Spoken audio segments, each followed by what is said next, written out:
Bonjour et bienvenue sur le podcast de Rallye Info, troisième épisode de cette seconde saison. Aujourd'hui c'est un spécial Monte Carlo, on va recevoir l'un des ouvreurs de Sébastien Ogier, Yannick Roche, qui reviendra avec nous sur l'épreuve, sur son rôle d'ouvreur, sur sa saison à venir avec Nicolas Siamin.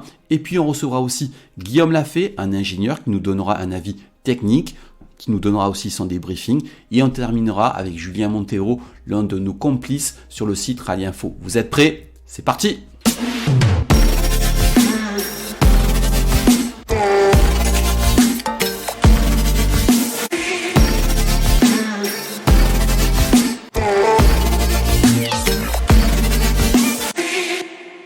Intouchable, il aura été intouchable tout le week-end. Sébastien Ogier s'impose sur le rallye Monte Carlo pour la 9e fois. Il réalise un nouveau record de victoires et on reçoit Yannick Roche qui était ouvreur avec Simon Jean-Joseph. Vous êtes prêts ? On y va !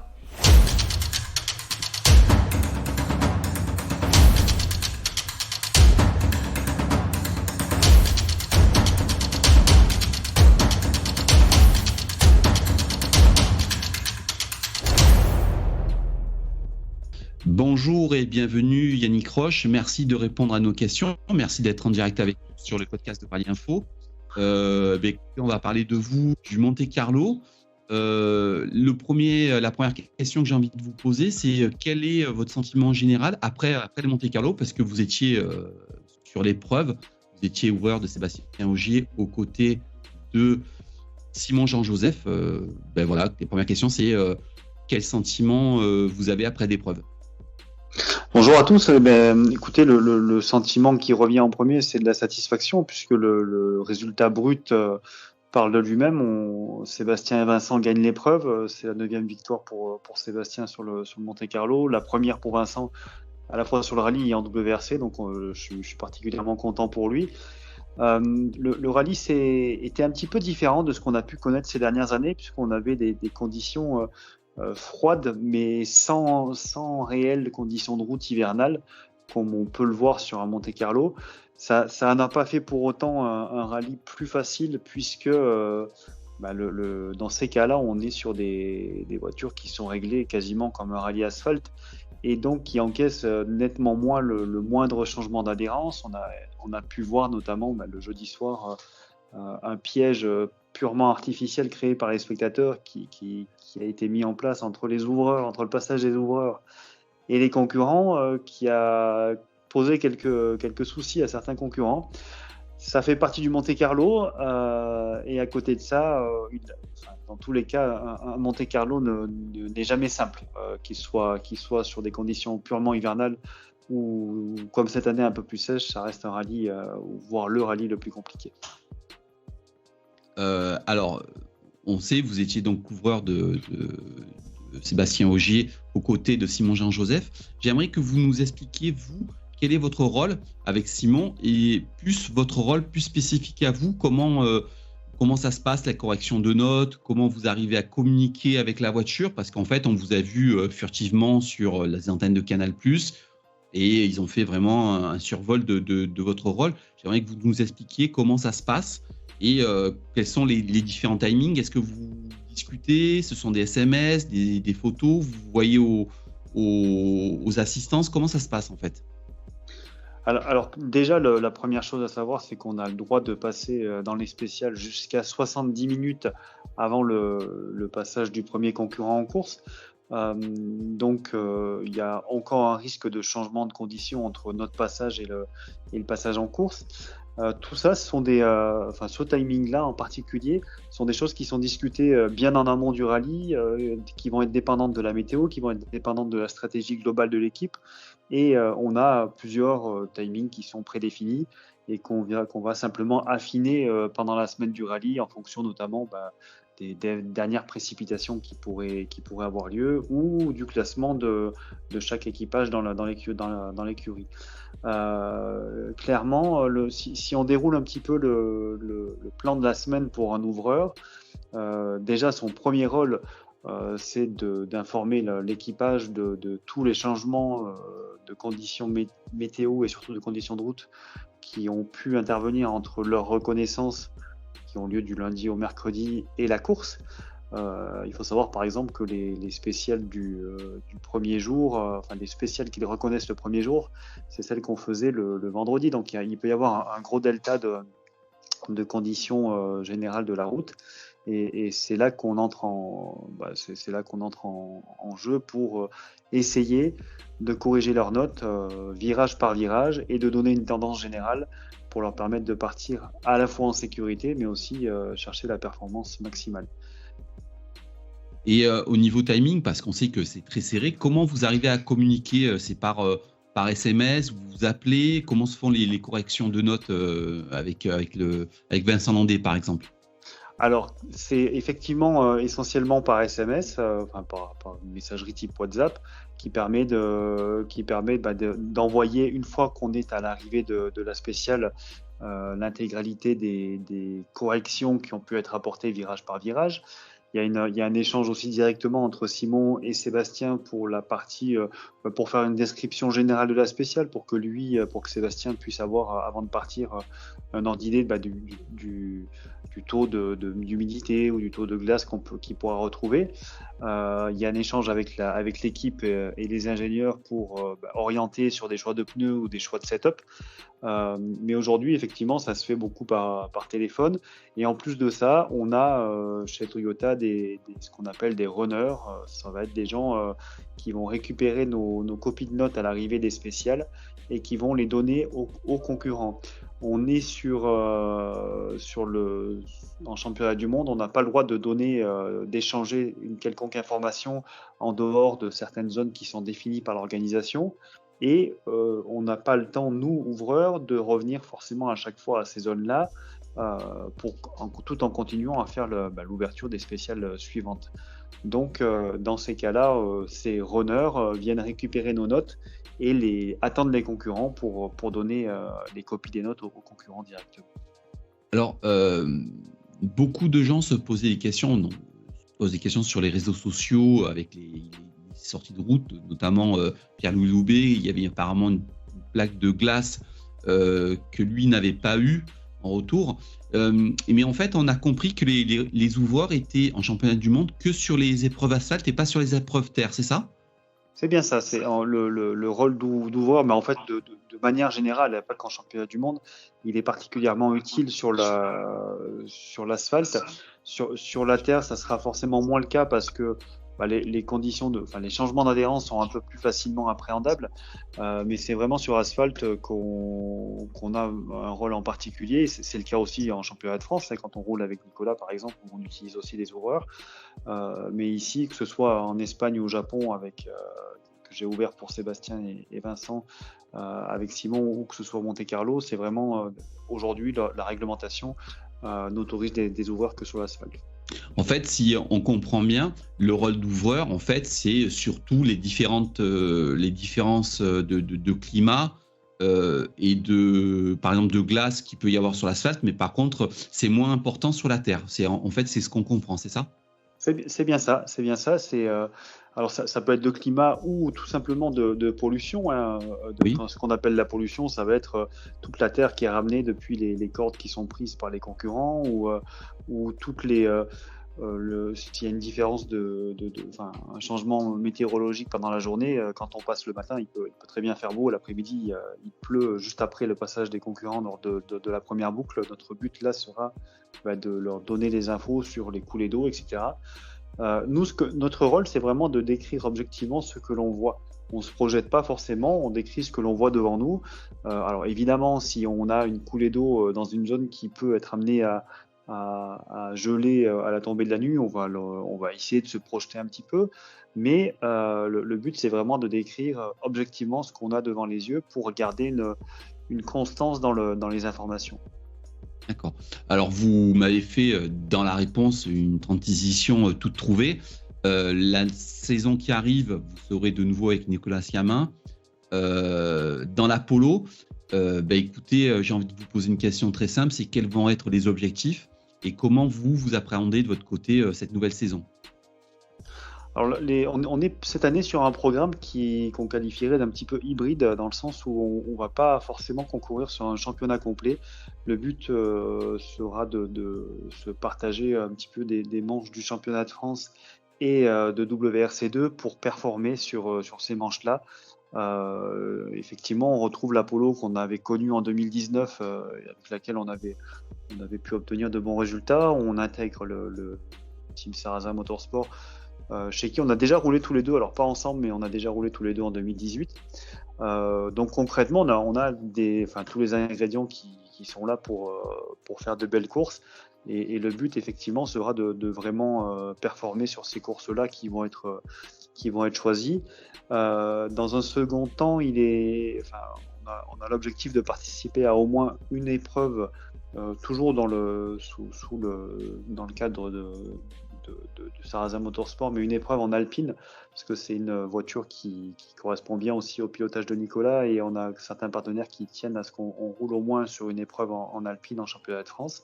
Il n'est pas encore défini, mais ça sera donc partagé entre la Polo Rallye 2, qui sera l'essentiel de notre programme, et cette épreuve en alpine. Alors peut-être que vous avez trouvé un petit peu la question étrange, mais pourquoi le choix de l'Apollo ? Qu'est-ce que cette voiture fait qu'elle est aussi incontournable en France, en fait ?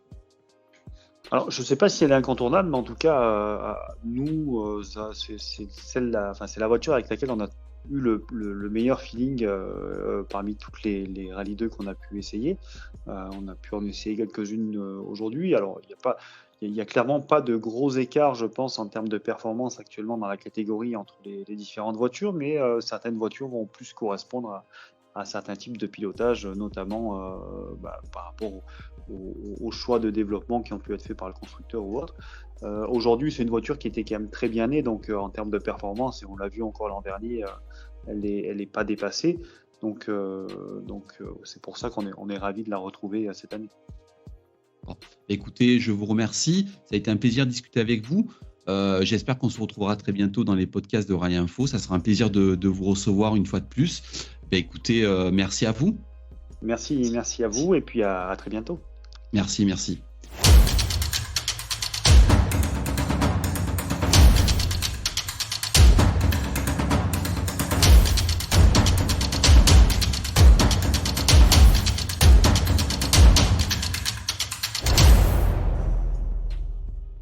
Après avoir reçu Yannick Roche, on reçoit maintenant Guillaume Lafay. Alors Guillaume Lafay, c'est une première dans l'émission, il reviendra de façon régulière. C'est un ingénieur passionné de rallye qui intervient, aussi passionné de miniatures. Avec lui, on va revenir sur le Monte Carlo 2023 et sur des aspects techniques. Allez, c'est parti!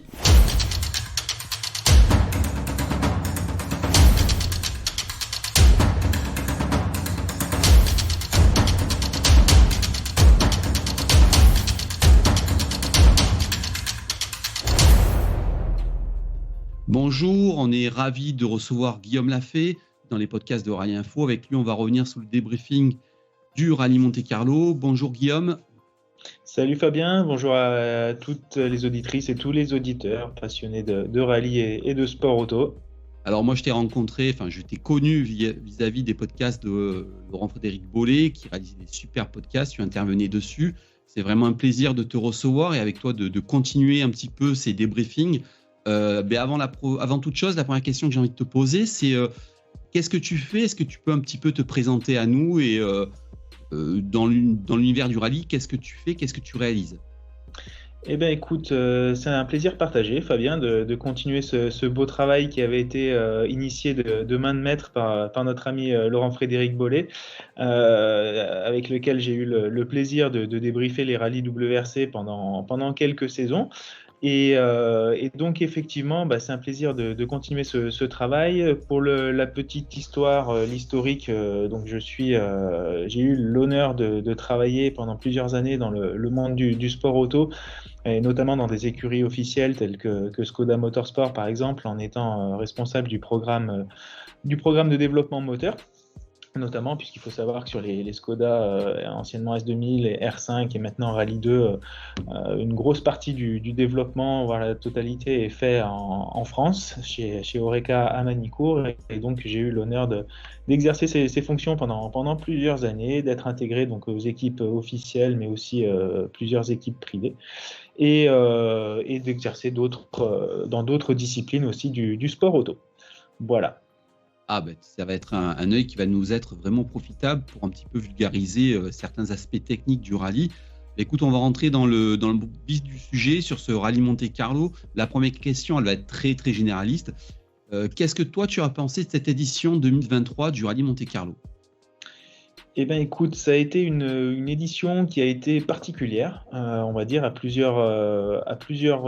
plusieurs points de vue, notamment sur le fait qu'il n'y avait pas énormément de neige, pas énormément de changements d'asphalte et d'adhérence, en tout cas beaucoup moins que par le passé et dans des éditions qui ont été beaucoup plus piégeuses. On a eu un rallye qui a été plutôt lisse, si je peux me permettre d'employer ce terme, qui s'est dessiné de manière assez lisse, oui, effectivement, et avec un gap entre Ogier et les autres qui s'est construit de manière assez régulière. Et on peut dire tout simplement qu'il n'y a pas eu énormément de rebondissements, malheureusement, sur cette édition. Et il y a eu quelques mauvaises surprises, on va dire, mais pas de gros coups d'éclat, pas de choses complètement inattendues. Et on ne va pas dire qu'il a été ennuyeux, parce qu'un Monte-Carlo n'est jamais ennuyeux, mais en tout cas, il a été il y a eu beaucoup moins de rebondissements que par les années précédentes. Est-ce que toi, d'un avis technique, tu as été étonné moi, l'impression que j'ai, c'est qu'il y a eu vraiment un gap plutôt entre Toyota, Hyundai et Ford. On a l'impression que vraiment les écarts se sont creusés. Alors, peut-être que c'est le premier rallye de la saison, un rallye particulier, mais est-ce que toi, tu as été étonné vraiment parce qu'il n'y a pas eu que Ogier, il y a eu Ogier, il y a eu Katsuta qui a performé, Evans, Rovanpera, ils étaient régulièrement devant. Est-ce que tu as vraiment été étonné de cet écart ? Clairement, oui. J'ai été clairement étonné de voir cette domination des Toyota. Il semblait vraiment qu'il y avait plusieurs niveaux d'écart entre les Toyota, avec les Hyundai déjà, alors qu'on aurait pu s'attendre à ce que les Hyundai soient beaucoup plus proches vu la deuxième partie de saison qu'ils ont pu faire l'année dernière. Parce qu'on rappelle qu'en 2022, cette équipe a quand même battu son record de victoires sur une seule saison en WRC, malgré le départ très très compliqué qu'ils ont pu avoir avec l'arrivée des nouvelles hybrides. Donc j'aurais pensé, oui, effectivement, que les Hyundai auraient été beaucoup plus proches. Alors après, il y a des circonstances atténuantes, notamment avec les pilotes qui étaient engagés, avec Esa-Pekka Lappi qui n'avait aucune expérience de la Hyundai, et puis surtout Sordo qui a été un petit peu décevant, un brin en dessous. Et on se rend vraiment compte de ce qu'on voyait déjà depuis quelques années, mais ça fait que le confirmer, c'est que cette Hyundai, elle semble ne correspondre qu'à Thierry Neuville. On a l'impression que depuis le début, sur toutes les versions de l'auto, il n'y a que Thierry qui est capable d'en tirer vraiment le meilleur, et qu'elle est beaucoup trop pointue apparemment pour d'autres styles de pilotage. Et puis concernant Ford, j'espérais beaucoup mieux. J'espérais beaucoup mieux avec l'arrivée d'un pilote du calibre de Tanak. Alors certes, il a eu assez peu de jours d'essai de par les réglementations. On sait maintenant que les nombres de jours sont très limités. Mais j'espérais le voir en tout cas un peu plus haut dans la hiérarchie, signer des meilleurs temps, pas forcément des scratchs à toutes les spéciales, mais au moins quelques-uns. Alors sur la fin de rallye, ça a été un petit peu mieux, mais on ne peut pas s'empêcher de penser que c'est un brin en dessous de ce qu'on espérait. Moi, je trouve quelque chose d'assez étonnant et symptomatique, c'est-à-dire que sur tout le rallye, il y a eu Toyota qui ont eu un rallye assez soft, assez tranquille, et puis on a eu Hyundai et Ford qui sont tous pleins de petits soucis, de petits problèmes récurrents, notamment l'hybridation. Un coup gelé, un coup gelé pas. Enfin, Ogier ne l'a pas eu, mais on a l'impression que plus Hyundai et Ford ont été impactés par des petits soucis plutôt que Toyota. Je ne sais pas si toi aussi tu as ressenti ça de ton côté. Et comment tu peux l'expliquer ça C'est vraiment étonnant. Tu vois, c'était assez soft d'un côté chez Toyota, et puis chez les autres, c'était que des petits problèmes, ça marche pas, tu vois. Oui, alors il y a toujours ces petits soucis de fiabilité au niveau de l'hybridation. J'ai eu l'occasion de discuter avec des gens de chez Compact Dynamics, notamment pendant le rallye, qui m'expliquaient que voilà, il y avait toujours des petits soucis de fiabilité qui sont en cours de résolution, qui peuvent affecter de temps à autre certaines autos de manière assez sporadique et impromptue, on va dire. En tout cas, c'est pas des choses qui sont récurrentes et en tout cas qui sont prévisibles. Voilà, je sais pas aujourd'hui si c'est vraiment quelque chose qui a affecté Hyundai plus que les autres. Sur ce rallye, oui. Sur d'autres rallyes, on se rappelle aussi que Toyota a eu quelques petits soucis d'hybridation, mais c'est vrai qu'il semble que ça soit moins le cas que sur les autres. Je saurais pas vraiment l'expliquer. Je t'avoue que sur cette partie hybridation, c'est pas non plus là où j'ai le plus d'expérience et de connaissances techniques en tout cas. Donc je me permettrai pas de porter un jugement quel qu'il soit là-dessus. On peut juste voir ce qui s'est passé effectivement avec un Dani Sordo qui a été frappé par ces mots-là. Donc on peut espérer que ce soit que passager et que dès la Suède, ce soit résolu du côté de chez Hyundai. Alors ça, c'était un petit peu le volet sportif en niveau WRC. En WRC2, là aussi, on a l'impression que c'était un petit peu le même cas qu'en WRC avec Skoda, la nouvelle Skoda, les C3 à la bagarre, et puis après, on va dire, pas une deuxième division, mais un gros écart entre la Ford d'Adrien Fourmeau et les Hyundai derrière, même si Pepe Lopez était à la bagarre. Qu'est-ce que tu as pensé, toi, du WRC2 ? Eh bien, écoute, on va pas dire que c'est une surprise, parce que Skoda, quand ils arrivent avec une nouvelle évolution, et encore plus quand ils arrivent avec une nouvelle voiture, il y a des milliers et des milliers de kilomètres de tests qui ont été réalisés avant. On connaît la force de frappe et la force de développement du constructeur tchèque, qui est très certainement celui qui met le plus de moyens et quasiment le seul qui est vraiment engagé de manière officielle, même si aujourd'hui c'est pas forcément, on peut pas dire que c'est vraiment un constructeur qui est engagé de manière officielle. Ils n'ont plus d'équipe vraiment à part entière, mais en tout cas des pilotes qui sont soutenus de manière très très forte, tels que Gryazin, tels que Paджari, ou même Oliver Solberg, qui a un moindre niveau l'est aussi. Donc on connaît le niveau d'implication de cette marque, on connaît la capacité de développement, et effectivement sur cette nouvelle auto il y a un vrai step qui a été réalisé. Donc voilà, moi j'avais pas de doute sur la fiabilité de la voiture, j'avais pas de doute non plus sur la performance de l'auto et sur le gap qui allait être réalisé par rapport à la version de l'année dernière. Ce qui est peut-être un peu étonnant, oui, c'est l'extrême, voire l'ultra domination de cette auto via différents pilotes, que ce soit Gryazin, que ce soit Solberg, qui ont quasiment trusté les temps scratch sur tout le rallye. Donc il y a eu quelques petites fautes, il y a eu des crevaisons aussi qui ont frappé malheureusement donc le pilote russe et Oliver Solberg, qui ont un peu rebattu les cartes, en tout cas gardé un peu de suspense. Et c'est vrai que j'aurais peut-être espéré que Rossel, que Lefebvre puissent être un peu plus à la bagarre à la régulière. Mais comme tu l'as mentionné très clairement, il y a vraiment un gap de performance qui semble avoir été fait par Skoda. Ils ont énormément travaillé sur le moteur. J'en discutais avec les pilotes, et c'est vrai que il y a un vrai step en termes de performance pure du moteur qui a été fait. En termes de châssis aussi, il y a beaucoup d'améliorations qui ont été apportées. Une caisse qui est plus large, plus imposante aussi, donc un peu plus stable dans les parties rapides.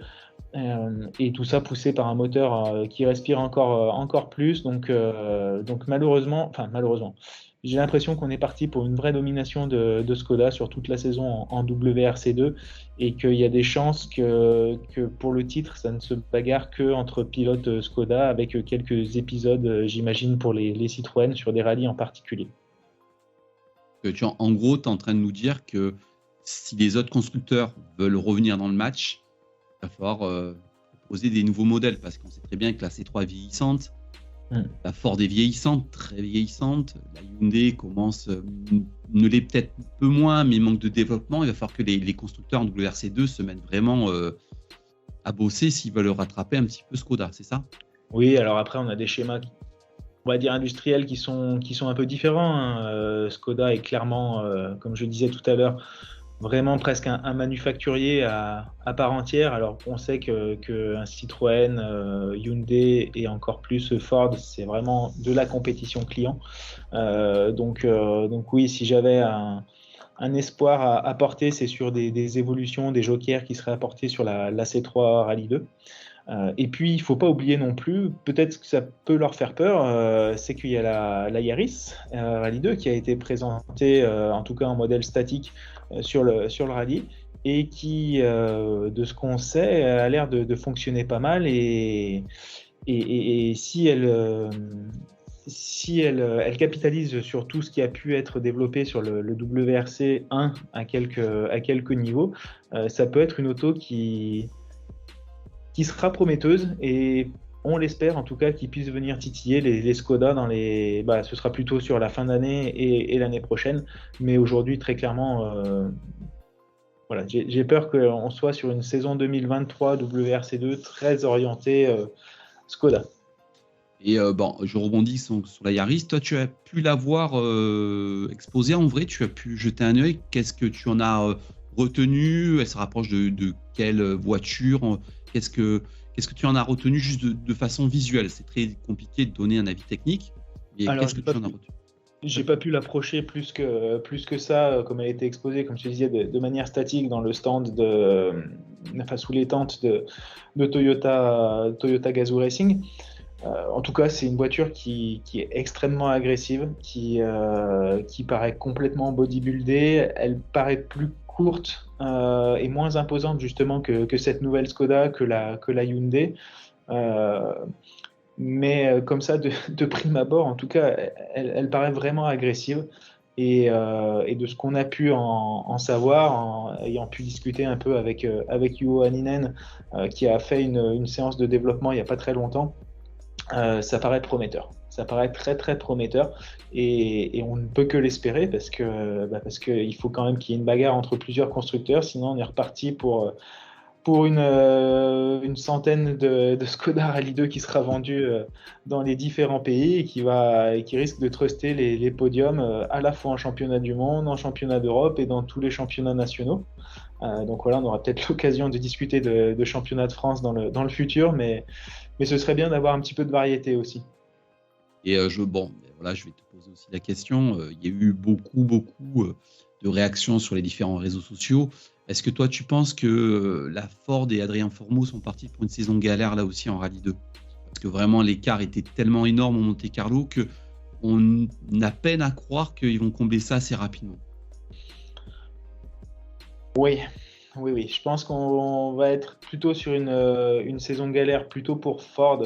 Enfin, au niveau de Ford plutôt qu'au niveau d'Adrien Fourmeau, même si forcément les deux sont liés. Ce que je veux dire, c'est que on ne doute pas de la capacité, du talent de l'équipage Fourmeau-Coria. Là, si on regarde un petit peu plus en détail les temps qui ont été réalisés, les seuls moments où ils ont pu être dans le match pour jouer le scratch, faire quelques scratchs, c'était sur des spéciales qui étaient soit en partie descendante ou avec peu de dénivelé. Mais dès que ça montait, dès qu'il fallait vraiment du moteur, malheureusement les dés étaient un peu pipés et ils ne pouvaient pas il ne pouvait pas s'approcher des temps qui étaient réalisés par les Skoda, par les C3. Et pour en avoir discuté un petit peu avec eux aussi aux assistances, au regroupement, voilà, c'est clair que niveau moteur, il manque quelque chose. Il manque quelque chose au niveau de Ford et ça va être très compliqué à combler. Mais peut-être que sur d'autres rallyes beaucoup plus techniques, avec plus de relance, ça peut peut-être passer. Ouais, tu me fais la transition toute trouvée. Donc, qu'est-ce que toi tu retiens en gros de cette première manche du championnat du monde et qu'est-ce que toi tu penses qui peut se passer, par exemple, sur un rallye de Suède? On va parler juste de la performance pure des voitures et des pilotes. Qu'est-ce que toi tu penses qui puisse se passer en Suède? Sur du rallye 2, sur le WRC1? Sur les deux. Ouais, sur les deux. Je dirais pour commencer par le WRC1, j'espère qu'on va avoir une belle bagarre. Après, ça va, comme toujours en Suède, ça va dépendre des conditions climatiques. On va redescendre un petit peu. Et alors, aujourd'hui, il fait froid, il y a de la neige. On ne sait pas ce qu'il en sera dans 15 jours, 3 semaines. Donc forcément, cette partie balayage, comme toutes les manches sur neige et sur terre, va avoir un impact très important. Ce que j'espère, en tout cas, c'est de pouvoir voir un peu pas une renaissance, mais en tout cas voir ce dont sont vraiment capables un Esa-Pekka Lappi ou un Ott Tanak qui vont partir justement à des positions très intéressantes le premier jour. Si effectivement il y a un peu de balayage, voir ce qu'ils peuvent vraiment donner en étant à l'attaque sur un premier jour et puis par la suite sur des conditions de route un peu similaires pour tout le monde avec un Kalle Rovanperä ou un Thierry Neuville, voire Evans qui aussi a semblé extrêmement à son avantage sur ce premier rallye, même si le résultat n'est pas forcément à la hauteur de ses attentes, très clairement. Mais ça va être ça qui va être à regarder. Est-ce que les Ford vont pouvoir revenir un peu dans le match, revenir dans le haut du tableau? Je l'espère très clairement parce que pour les avoir vues, elles sont juste magnifiques. Pour moi, ce sont des œuvres d'art. C'est vraiment les plus belles autos du plateau. Donc ça ferait plaisir de les voir un peu sur les avant-postes et puis peut-être donner aussi envie à Sébastien Loeb de revenir faire quelques manches cette année. Parce que je ne suis pas certain que ce soit le Monte-Carlo là qui lui donne forcément envie de revenir et se bagarrer sur les prochains rallyes. Voilà, donc pour la partie rallye 1, et puis après sur la partie rallye 2, là ça dépendra plutôt du plateau qui sera engagé, parce que c'est vrai que sur le WRC2, c'est ça qui va être un peu la question à chaque rallye, c'est de savoir qui va être engagé, qui va marquer des points sur tel ou tel rallye. Et aujourd'hui, c'est de voir si effectivement sur un revêtement différent, complètement différent en Suède, sur la neige, si cette Skoda est aussi dominatrice qu'elle a pu l'être sur le goudron monégasque et français, et si les C3 et les Hyundai sont un peu plus dans le coup sur ces aspects plus neige, voire terre par endroit, ce qui pourra donner une vision peut-être un peu plus claire du reste de la saison. Alors, on le sait, tu as un œil vraiment technique. On a eu beaucoup de questions sur Rallye Monte-Carlo, sur la technique. J'aimerais éclaircir avec toi certains points techniques. On va essayer de ne pas trop rentrer dans la technique, mais de faire comprendre aux gens un petit peu ce qui se passe. Alors, la première question qui est venue de façon récurrente, c'est chez Hyundai. On ne l'a pas vu chez Ford, on ne l'a pas vu chez Toyota, mais on le voit de façon régulière. Hyundai met des cages devant et les enlève. Est-ce que tu pourrais nous expliquer, toi, à quoi ça sert et pourquoi ils font ça? Oui, bien entendu. Alors, déjà, une petite chose. Donc, comme tu me l'as demandé, c'est vrai que l'objectif de ces podcasts qu'on va essayer de faire de manière régulière dans la saison, ça va être de vulgariser un petit peu certains points techniques, de donner des explications, etc. Donc, si jamais les auditrices, les auditeurs ont des points en particulier qu'ils souhaitent aborder, surtout, faut pas hésiter à être le plus interactif possible, que ce soit sur le site ou les réseaux. On essayera d'être le plus réactif et d'échanger en tout cas. Et la deuxième petite chose, c'est qu'effectivement, on a vu ces caches apparaître sur la Hyundai, mais là, je vais te contredire un tout petit peu. Ces caches étaient présents sur toutes les voitures. Effectivement, ils sont. Mais on les voyait pas forcément. Exactement, ils sont beaucoup plus visibles sur la Hyundai. Par contre, et du coup, c'est peut-être une chose que tu pourras mettre ou qu'on pourra mettre sur le site internet, faire un article un peu en particulier. Je t'ai fait quelques photos de détails de toutes les voitures pour bien montrer effectivement que ces caches étaient présents sur toutes les voitures au niveau des radiateurs de la face avant. Donc sur la Hyundai, ils étaient plus que très visibles puisqu'on voyait une démarcation entre le marquage du N sur la grille de refroidissement notamment. Mais par exemple sur les Ford Puma, c'était des plaques qui étaient complètement transparentes. Qui étaient posées et fixées avec des sortes de rilsans sur les grilles. Et puis sur la Toyota, exactement de la même manière. On avait ces plaques aussi qui étaient présentes. Alors tout simplement, c'est pour que le moteur puisse chauffer. Il faut savoir que ces autos, comme on le sait encore plus avec le système hybride, elles chauffent énormément. Je ne sais pas si tu te rappelles l'année dernière, mais les premières interrogations qu'il pouvait y avoir, c'était sur la température qu'il y avait dans l'habitacle, et notamment sous le copilote, qui, même dans des conditions hivernales, avait juste crevait juste de chaud dans les voitures, que ce soit au Monte-Carlo ou en Suède. Donc ce sont des voitures qui chauffent énormément et donc on a un énorme système de refroidissement qui va permettre de refroidir à la fois le moteur, les freins et les modules hybrides des autos. Donc ce sont des radiateurs qui sont surdimensionnés et quand on est dans des atmosphères où la température est froide, voire très froide, comme ça a pu être le cas sur les spéciales du Monte-Carlo, il va falloir qu'on obstrue en fait cette capacité de refroidissement parce que sinon notre refroidissement va trop refroidir le moteur, les écopes de frein et on va pas être dans le fonctionnement idéal, optimal du moteur. C'est-à-dire que par exemple pour une température d'eau, il va falloir tourner aux alentours des 100 degrés pour refroidir le moteur, ne pas trop les dépasser, voire pas les dépasser idéalement. Et pour l'huile, pareil, on va être aux alentours des 80-90 degrés.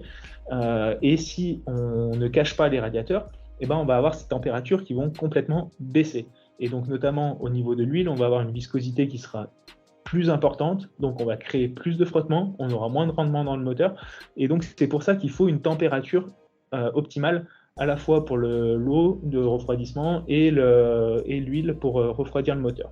Et donc, on joue sur ces caches, sur la dimension des caches, qui va permettre d'abreuver le moteur en air pour refroidir tous les organes.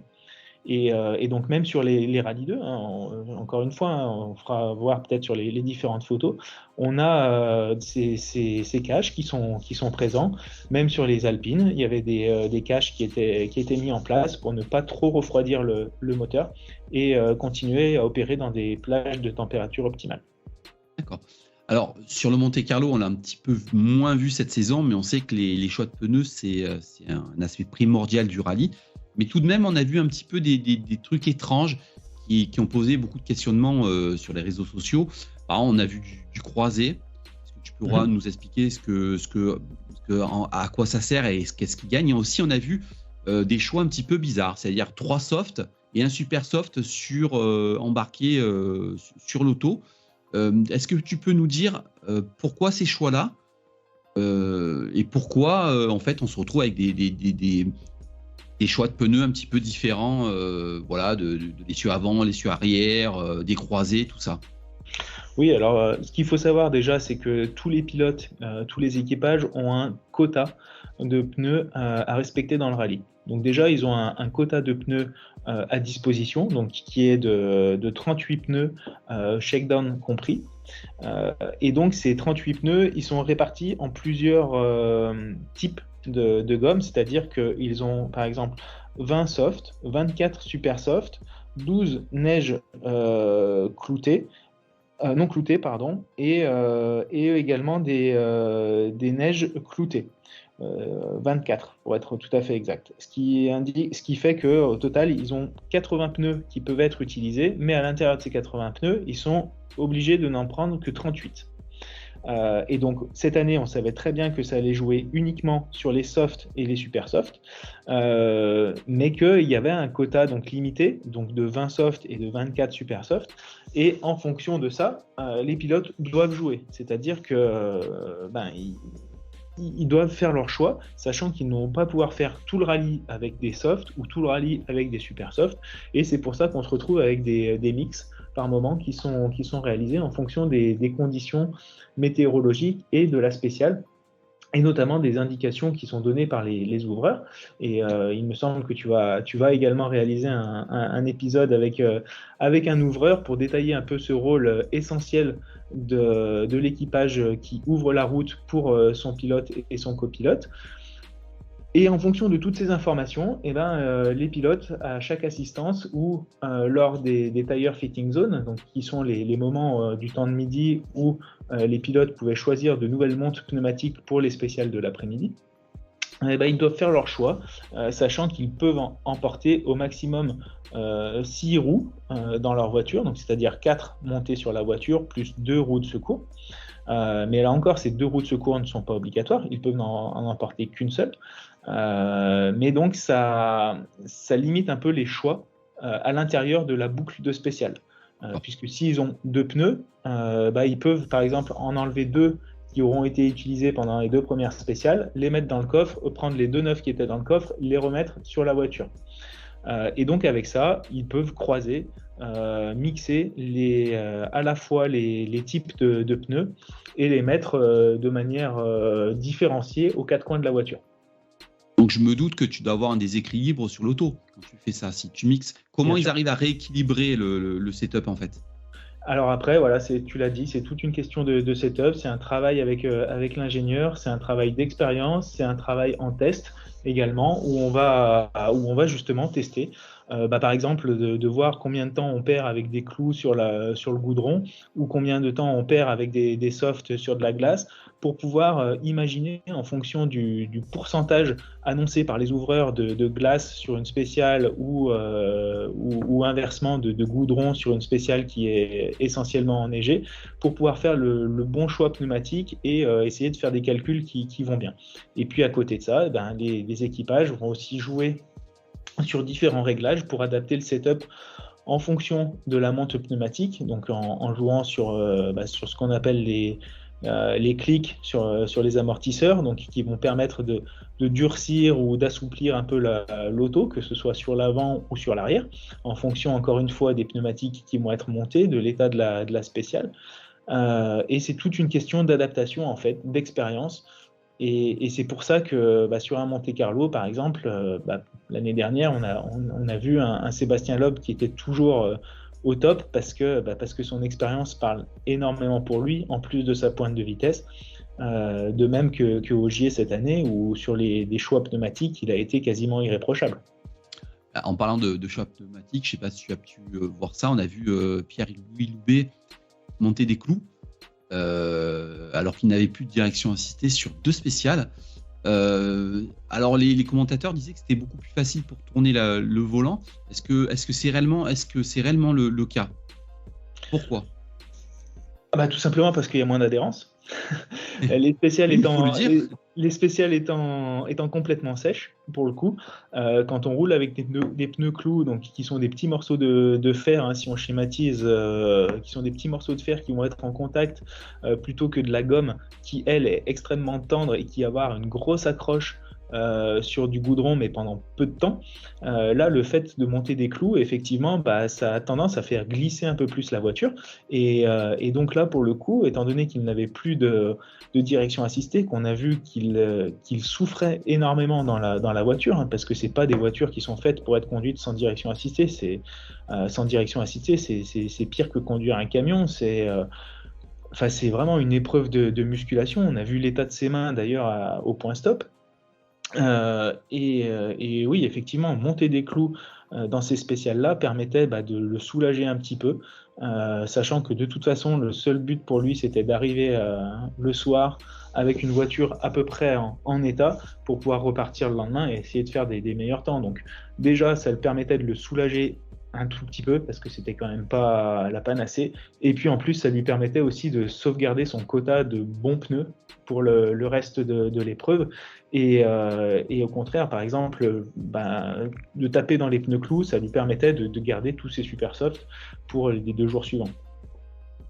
Écoute, merci de tes éclaircissements. Je pense qu'au niveau du Monte Carlo, on a fait un petit peu le tour du sujet avec toi.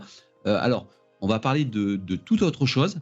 Dans l'univers du rallye, il y a bien sûr le rallye, mais il y a aussi ce qu'on appelle le sim racing, c'est-à-dire les jeux vidéo, les collectionneurs de plaques de rallye. Et puis toi, j'ai appris que tu étais passionné de miniatures. Est-ce que tu pourrais nous présenter un petit peu cette activité, ton association, qu'est-ce que vous faites et les projets qui vont arriver aussi?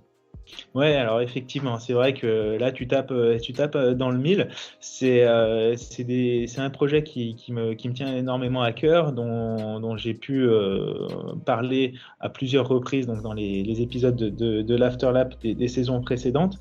Effectivement, sur Saint-Étienne, on est en train de monter une exposition permanente de miniatures.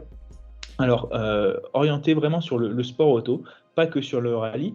Alors moi, effectivement, j'ai une affinité toute particulière avec le rallye, mais on va monter une exposition d'environ 6 à 7 000 miniatures sur une surface d'environ 400 mètres carrés, tout simplement pour présenter les 100 dernières années de sport automobile qui ont pu être proposés au public, donc avec divers mondes. On va en avoir 5, donc qui seront la Formule 1, l'endurance, le GT, le rallye et une partie aussi sur les USA, où l'objectif ça va être vraiment de présenter toutes ces miniatures dans ce qu'on appelle des dioramas, donc des mises en scène qui vont permettre de recréer des scènes qui ont eu lieu et d'expliquer des événements marquants à tout le public qui pourra venir nous visiter. Donc aussi bien les tout petits, les ados, les parents, mais également les compagnes, puisqu'on aura différentes activités également proposées autour de ces miniatures pour avoir un environnement qui soit vraiment le plus ludique possible et qui soit vraiment un lieu de partage dans lequel on va présenter le sport automobile, l'expliquer, le vulgariser un petit peu, exactement comme ce qu'on souhaite faire avec toi à travers ces podcasts. Et le meilleur moyen de le faire, ça va être effectivement ces miniatures, ces mises en scène. Donc l'association, elle s'appelle Auto Mini Racing. Donc on est présent bien évidemment sur le site internet. On a également une page Facebook j'ai oublié le mot, mais qui est mise à jour très régulièrement avec des nouvelles publications, et on a aussi un compte Instagram, donc pareil, @AutoMiniRacing, que vous pouvez aller suivre. On essaye de mettre en place également des concours de manière assez régulière pour être le plus interactif possible. Et donc on a une première version de l'exposition qui a eu lieu il y a quelques mois maintenant, qui a été un franc succès. Et donc on souhaite dupliquer ça à grande échelle et de manière complètement permanente dans les mois à venir. Alors, voilà. J'ai une petite question. Tu annonces 7000 voitures, c'est ça? Ouais. Et en fait, vous faites comment pour réunir un tel chiffre? Vous les achetez? C'est des dons? C'est des mises à disposition? Alors, il y a un peu de tout, en fait. Il y a beaucoup de collections personnelles. On est une dizaine de membres actifs dans l'association. Donc, on a eu des dons qui ont été réalisés de collections personnelles également. En fait, il faut savoir actuellement, on en a un petit peu plus de 10 000 qui peuvent être exposés. Et le but, ça va être vraiment de faire une exposition permanente. On n'aime pas trop le terme de musée parce qu'on veut que ce soit vraiment vivant, que ce soit des expositions qui puissent tourner, des nouvelles choses à voir de manière très régulière, que ce soit encore une fois un point de rencontre.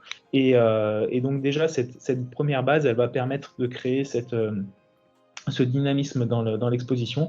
Donc bien évidemment, il y aura des bases industrielles, des modèles que tout le monde peut acheter dans le commerce, mais surtout la très grande majorité, comme je le disais, ce sera des mises en scène, des explications, des petites vidéos associées, des textes ou des commentaires audio qui expliqueront tout ça. Et également, une grande partie de notre collection, ce sont des montages qui ont été faits par nos soins, donc que ce soit des kits ou ce qu'on appelle des transkits, qui seront proposés, et donc qui sont des modèles complètement uniques et ultra détaillés pour un bon nombre d'entre eux. Mais encore une fois, vous pouvez aller voir sur les réseaux sociaux ce qu'on peut proposer. Et puis par la suite, si ça intéresse les gens, on peut également faire des épisodes un petit peu en particulier pour évoquer les miniatures, pour expliquer un peu plus les différences entre les différents modèles, justement. Et ce sera avec un très grand plaisir, parce que je pourrais en parler pendant très longtemps. Écoute, je te remercie. Merci pour toutes ces informations. Bien sûr, on mettra les liens de l'association, la page Facebook, le site internet, Instagram aussi. Instagram en lien sous la description du podcast. Écoute, Guillaume, on te remercie pour tes explications, pour ton passage dans le podcast. On espère te retrouver très bientôt avec nous. Écoute, merci en tout cas à toi pour l'invitation. J'espère que ça aura plu et que ça aura permis à un bon nombre de personnes de passer un bon moment, d'en apprendre un petit peu, et encore une fois, de ne pas hésiter à partager, à commenter également, pour qu'on puisse déjà continuer, s'améliorer, et puis évoquer des sujets qui puissent intéresser le plus grand nombre. Écoute, on se donne rendez-vous pour débriefer le rallye de Suède, parce que je pense qu'il y aura beaucoup de choses à dire, surtout au niveau technique. Rallye de Suède qui n'a rien à voir avec le Monte Carlo, je pense qu'il y aura beaucoup de choses à dire. Ouais, surtout rien à voir avec le Monte Carlo de cette année. Oui. En espérant effectivement avoir des conditions qui soient vraiment hivernales et qui puissent permettre d'avoir un joli spectacle dans ces pays nordiques. Écoute, merci à toi, à bientôt. Merci, ciao.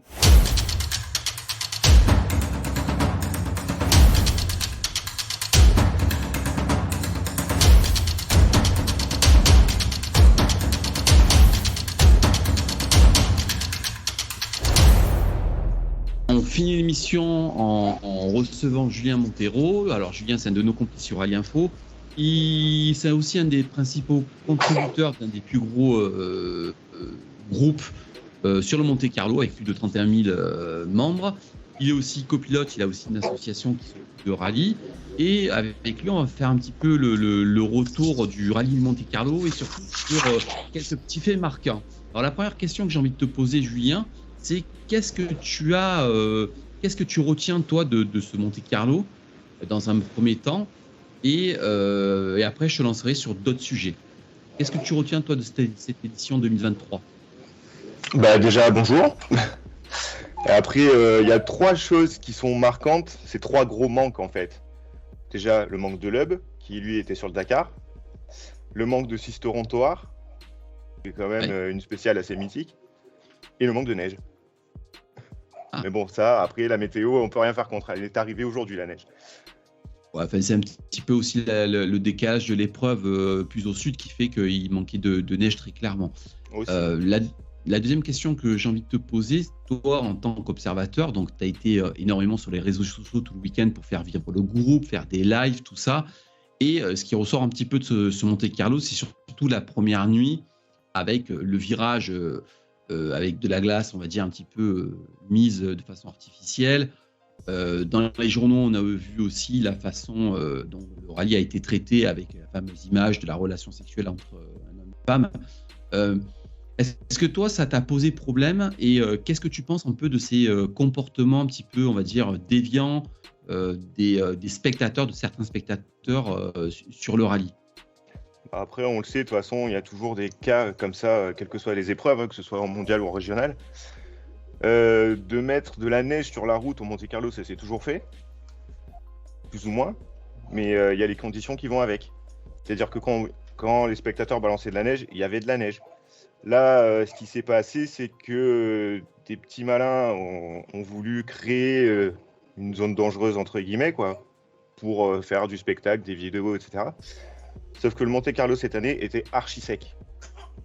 Et de planter comme ça une plaque de verglas dans un gauche serré où on arrivait assez fort, je trouve ça dégueulasse, pour parler français. Donc non, ça se fait pas, quoi, clairement. On sait que les conditions n'étaient pas réunies pour qu'il y ait de la glace sur le parcours. Pourquoi en faire pour que les pilotes se sortent, au risque même de percuter un spectateur aussi, parce que le risque existe. Donc non, c'est pourri. Tu penses que c'est vraiment une mauvaise image du rallye, cette façon de faire sortir la voiture, après on voit une image d'un homme, une femme, c'est vraiment le mauvais côté du rallye?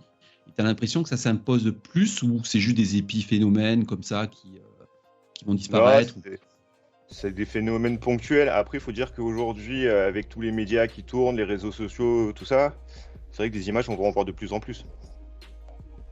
Que ce soit dans le rallye ou ailleurs, mais c'est vrai que on va voir des choses qu'on ne voyait pas forcément avant. Et toi, qui est aussi copilote sur des épreuves régionales, tu comprends la violence des propos de François Delecourt, parce qu'il y a des gens qui ont dit « François, tu as raison », il y a beaucoup de gens qui étaient pour, puis après, il y a des gens qui ont été offusqués par des paroles un petit peu déplacées. Est-ce que tu comprends, toi, ces propos? Est-ce que tu aurais réagi pareil, toi? Bah après, François, c'est quelqu'un qui est quand même très franc, donc autant il peut être très gentil, mais quand il y a quelque chose à dire, il le dit. Qu'on puisse être choqué, ouais, je peux le comprendre. Moi, après, je vais pas être objectif parce que c'est quelqu'un que je côtoie, mais donc ça me surprend pas en fait. Mais d'autres, oui, je comprends que ça peut choquer parce que venant d'un pilote de sa renommée, ouais, c'est pas un truc super joyeux. Sa réaction, elle est normale. Après, il joue pas de championnat, il n'est pas pilote à plein temps.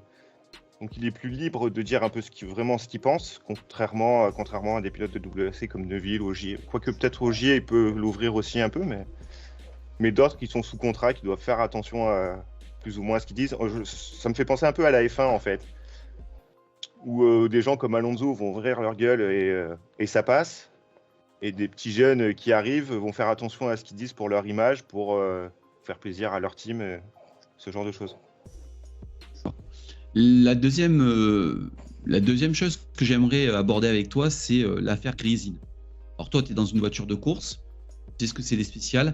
Moi, personnellement, alors c'est des propos qui n'engagent que moi, on est français, j'adore énormément Johan Rossel, mais j'ai l'impression que cette pénalité fait un petit peu écho à ce qui s'était passé à Ypres, et j'ai l'impression que l'ADN du rallye, pour moi, c'est de prendre une certaine liberté avec les trajectoires, les cordes, et utiliser vraiment tout ce qui est sur l'environnement, c'est-à-dire la route, mais pas plus.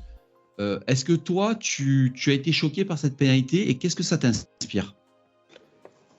Choqué, non, en fait, parce que c'est le retour de bâton de ce qui s'est passé à Ypres, en quelque sorte. Après, c'est petit, quoi. C'est petit. Ouais, mais est-ce que c'est pas une certaine déviance du rallye qui dévie petit à petit vers la F1, comme tu le disais? C'est-à-dire qu'avant, il y avait quand même une certaine liberté, et là, voilà, une corde, ça reste une corde, de prendre 50 cm ou 25 cm, parce qu'il y a des exemples qui ont tourné sur le groupe que tu animes. Franchement, ça commence à devenir un petit peu compliqué, non? Ah, mais c'est ça. En fait, on cherche trop la petite bête, quoi. Oui, en rallye, on prend des cordes, et voilà, c'est comme ça, quoi, de toute façon. Comme disait, pour en revenir à Delecourt, qui disait que le plus rapide pour aller d'un point A à un point B, c'est la ligne droite. Donc forcément, pour faire des lignes droites dans des virages, il faut taper les cordes. Après, à force de passer, les cordes, on les voit plus, donc presque on ne sait pas où on met les roues. Donc oui, une corde en rallye, il faut les prendre, quoi. Après, les 4 roues, les 2 roues, 3 roues, je pense que c'est pas 10 cm qui va faire gagner 10 secondes. Après, toi, est-ce que tu penses que la pénalité est justifiée ou pas du tout? Non. Non, il prend la corde, certes, mais après, voilà, il plonge dedans. Et après, elle est justifiée, oui, par rapport à ce qui s'est passé à Ypres, en fait. Il faut que ce soit égalitaire, quoi. S'ils auraient dit non, c'est pas la peine, alors que derrière, ça aurait pris des proportions énormes pour rien, en fait. Je pense. Et ça, c'est un point qui va venir plus régulièrement, je pense, depuis Fourmeau au Kenya. C'était en 2021, qui lui avait déjà pris 10 secondes et perdu sa 4e place en ayant coupé. Toi, d'un œil averti, parce que tu es dans le monde des rallyes, tu es copilote, est-ce que tu as l'impression que le rallye perd un petit peu de son ADN ces derniers temps? Ouais, comme je le disais au niveau mondial, hein. Oui, au niveau mondial. Comme je disais tout à l'heure, on en vient faire du circuit en fait. il faut plus couper de corde, il faut faire attention à ce qu'on dit. Et puis même que ce soit le parc d'assistance ou les regroupements, tout ça, ça commence à être de plus en plus fermé, alors qu'à l'époque c'était vraiment très ouvert. Donc ouais, j'ai l'impression que ça se circuitise. J'invente un petit mot, mais ouais, c'est de plus en plus fermé, c'est dommage quoi.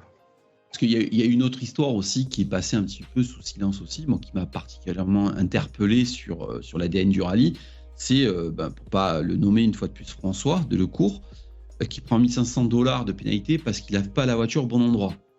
Ouais, alors ça c'est un quiproquo énorme. C'est infos qui ont mal été interprétées par le team. Mais ouais, de laver sa voiture à un endroit qui n'est pas dédié, je trouve ça complètement abruti de mettre une amende aussi forte pour ça, quoi. Malgré que oui, on y revient, il y a un règlement, il faut le respecter, blabla, mais bon. Après, ça reste un pilote amateur, malgré tout, donc pourquoi le pénaliser autant, quoi. Qu'est-ce que toi, tu souhaiterais sur le Monte-Carlo 2024 ? Parce que très clairement, de l'avis de beaucoup de gens, notamment mon avis à moi, très clairement, on s'est ennuyé. Pas de neige, pas de spectacle.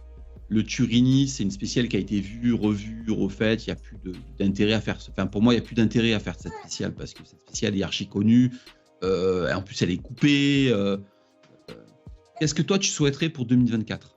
Que ce rallye, j'ai l'impression. Alors, il y a beaucoup de gens qui ont dit que le Monte-Carlo était résumé un peu à un Haut-Py niçois, tu vois, un peu il y a eu des raccourcis comme ça, mais c'est un peu la vie des spectateurs quelque part. C'est un peu. Qu'est-ce que toi tu souhaiterais pour 2024 pour que le rallye retrouve un peu son ADN et un peu son intérêt, parce que très clairement, il n'y a plus d'intérêt cette année. Il y a très peu d'intérêt au niveau spectateur. Ouais, non, il y a eu très peu d'intérêt. Après, le souci, c'est que la FIA veut faire des rallyes super concentrés. Au plus ça va, au moins il y a de kilomètres de spécial.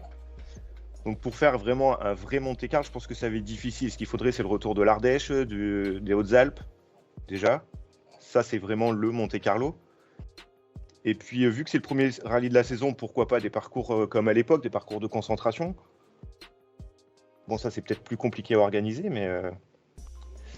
Et il y a ça, le Turini, oui, ça peut être refait, mais une vraie nuit du Turini, comme il y avait à l'époque, en passant le col avec la redescente, mais vraiment en pleine nuit, quoi, pas, comme il a été dit, 2 heures un soir entre 8 et 10. Donc ça, déjà, ça fera déjà autre chose pour le Monte-Carlo. Après, niveau spectateur, j'ai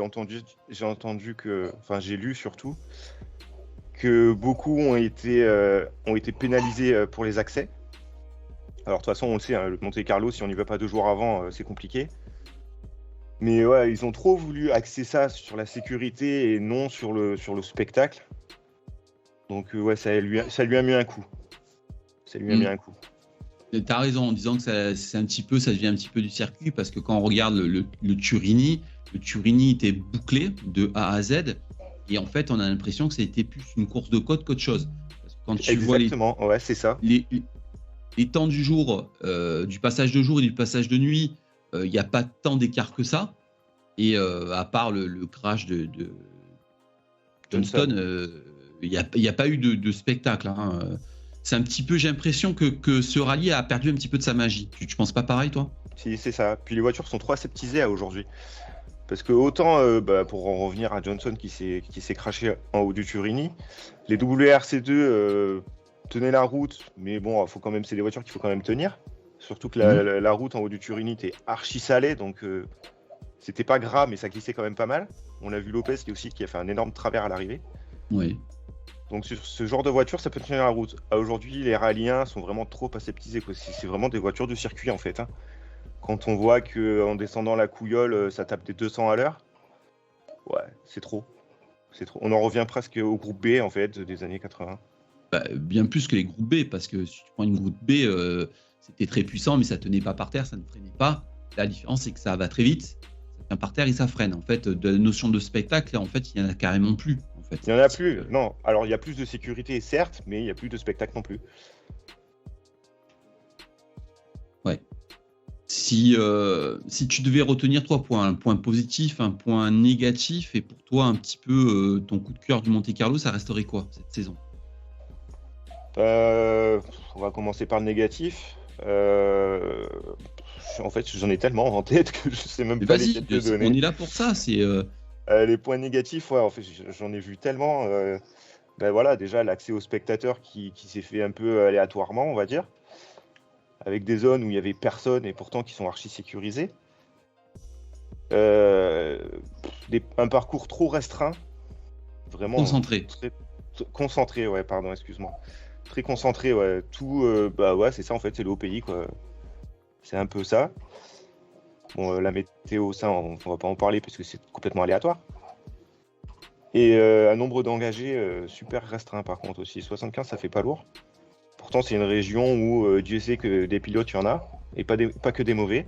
Mais c'est le dernier problème aussi de ce rallye, c'est que, pour la petite histoire, apparemment, il y a eu donc 75 engagés et plus de 30 engagés qui étaient sur les listes complémentaires n'ont pas été pris. Ça pose quand même question sur le mondial. Ça pose vraiment question sur le mondial, quoi. On a l'impression qu'ils ont envie d'en faire une élite et que de cette élite, ça faire l'ADN du rallye. Tu vois, alors que ça doit être la vitrine du rallye. C'est ça, et puis le rallye de base, c'est quoi ? C'est des petits cons comme nous qui se trouvent une voiture et qui vont s'amuser sur les routes, quoi.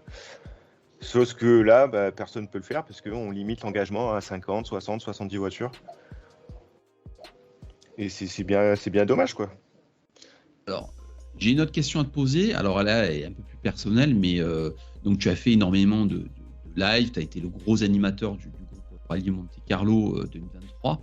Qu'est-ce que tu as pensé, toi, des retransmissions télé?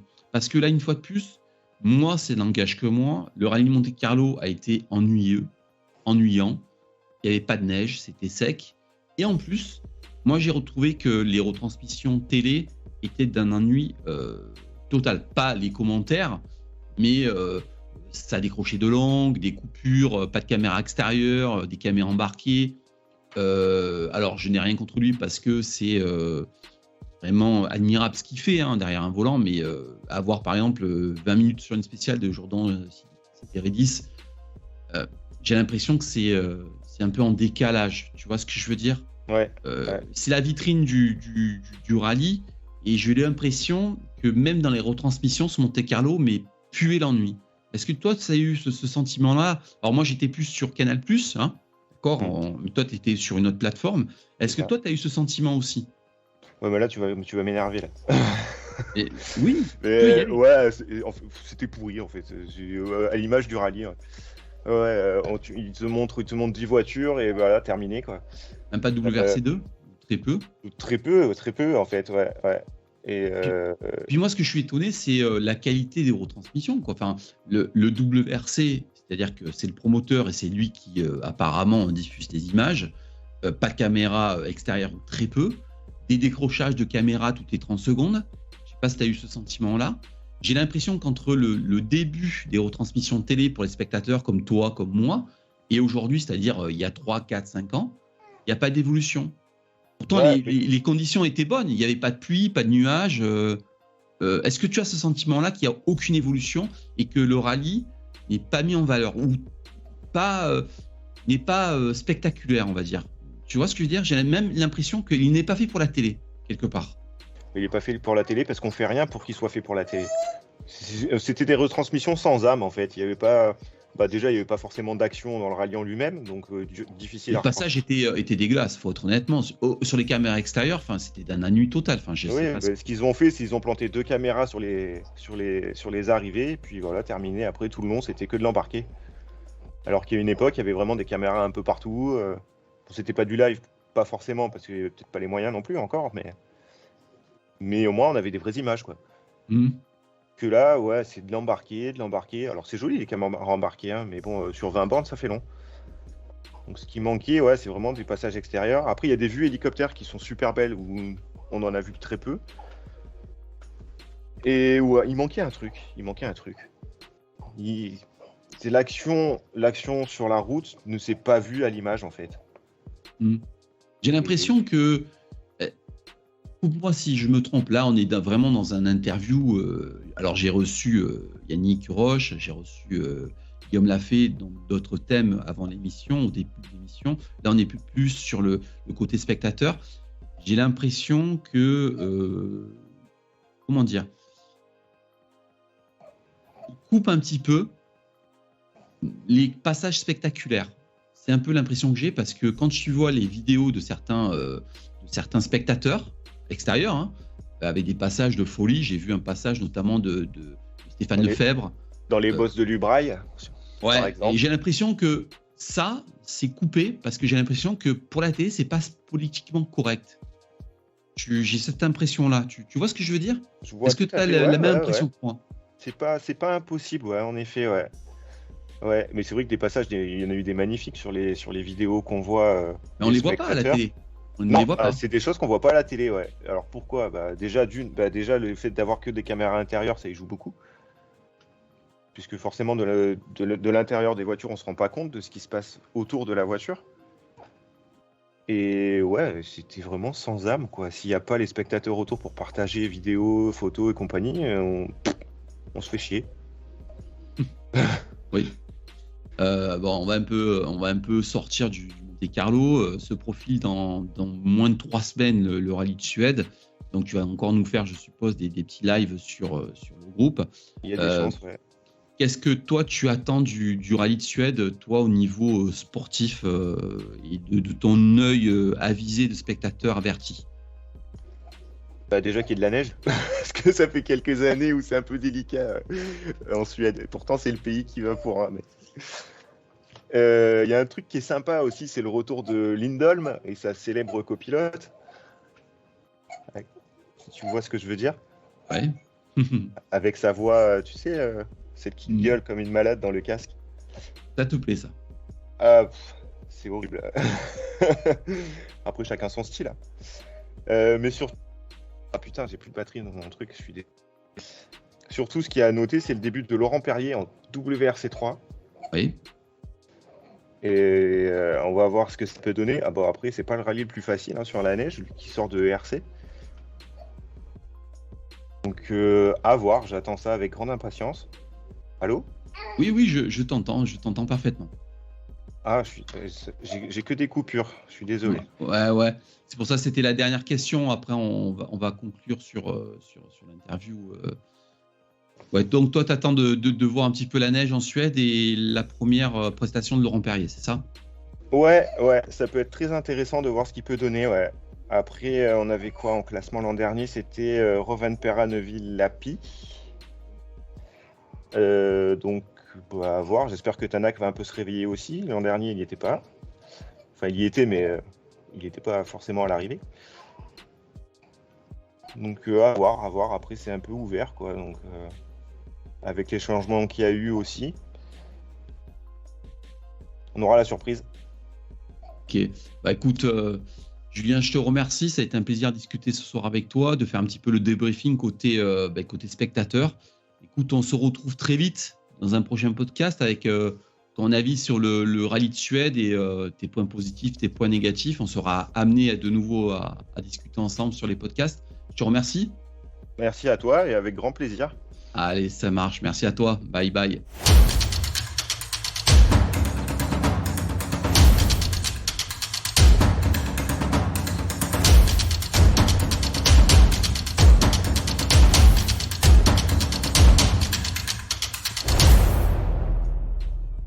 Merci de nous avoir suivis sur cette émission, sur ce nouveau format. Alors bien sûr, tout n'a pas été parfait au niveau de la technique, au niveau du son. Bien sûr, nous sommes encore en rodage, on essayera de faire mieux, de vous faire mieux vivre le rallye. En tout cas, merci de nous avoir écoutés et à très bientôt. Ciao, ciao.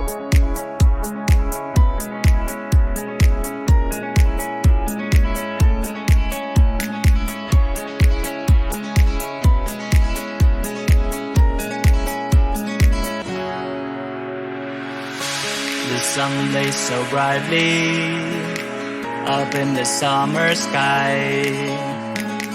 I shouted at the mountains, watch me shine and fly.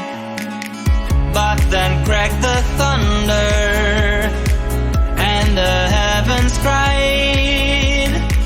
Our world torn asunder, her heart said goodbye. Now I'm standing in our ashes, Feeling the sunshine once again. I move to the horizon. Feeling the sunshine once again. Feeling the sunshine once again. Feeling the sunshine once again.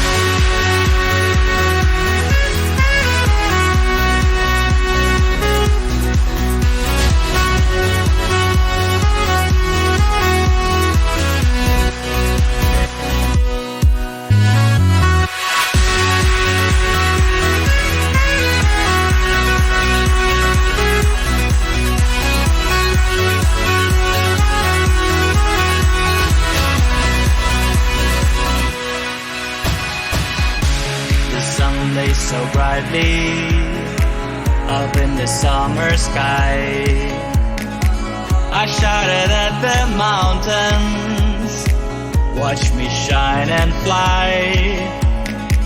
But then cracked the thunder and the heavens cried, our world torn asunder. Her heart said goodbye. Now I'm standing in our ashes, feeling the sunshine once again. I move to the horizon, feeling the sunshine once again.